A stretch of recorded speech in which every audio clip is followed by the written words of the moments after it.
সকলে জানেন র্যাব মাদক নির্মূল সন্ত্রাস দমনের পাশাপাশি যে কোনো চাঞ্চল্যকর বিষয়ের দ্রুত পদক্ষেপ নিয়ে থাকে। দেশের আইন শৃঙ্খলা পরিস্থিতি সুন্দর স্বাভাবিক রাখার জন্য প্রতিনিয়ত কাজ করে যাচ্ছে।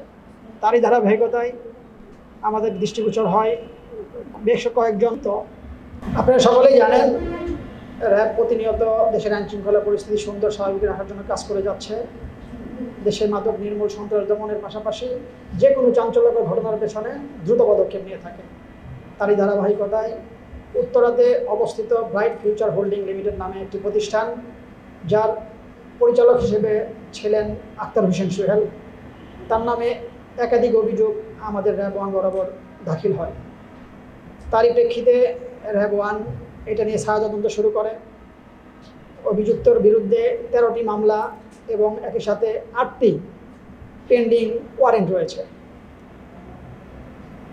জিজ্ঞাসাবাদে প্রাথমিকভাবে জানা যায় তার 2014 সালে প্রাথমিকভাবে সে এই প্রতিষ্ঠানটি শুরু করে এবং তার এখানে আনুমানিক 26 জনের মতো ব্যক্তি বিভিন্ন মেয়াদে ইনভেস্ট করে।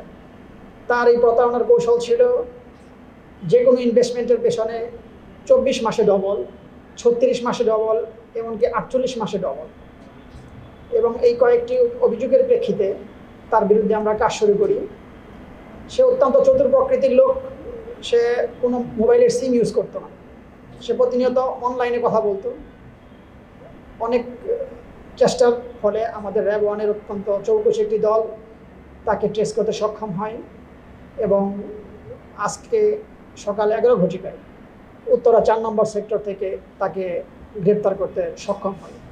জিজ্ঞাসাবাদে সে জানায় আনুমানিক 300 থেকে 400 কোটি টাকা বিভিন্ন মেয়াদে তার এখানে ভুক্তভোগীরা ইনভেস্ট করেছিল এবং সেও জানায় যে এই টাকা দিয়ে সে আশুলিয়াতে ইন্দুরকান্দি নামক একটি মৌজায় সে 162 বিঘা জায়গায় ক্রয় করেছে। সবচেয়ে আশঙ্কার বিষয় যে এই একই প্যাটার্নে একাধিক প্রতিষ্ঠান উত্তরাতে কাজ করতেছে। আমরা এটা নিয়ে অধিকতর তদন্ত করব এবং এটা নিয়ে কাজ করব ভবিষ্যতে, যাতে এই ধরনের প্রতারকরা কোনো ধরনের সুন্দর স্বাভাবিক মানুষগুলোকে জীবনকে নিঃস্ব করে দিতে না পারে। এই জন্য আমরা আমাদের কার্যক্রম চালিয়ে যাব।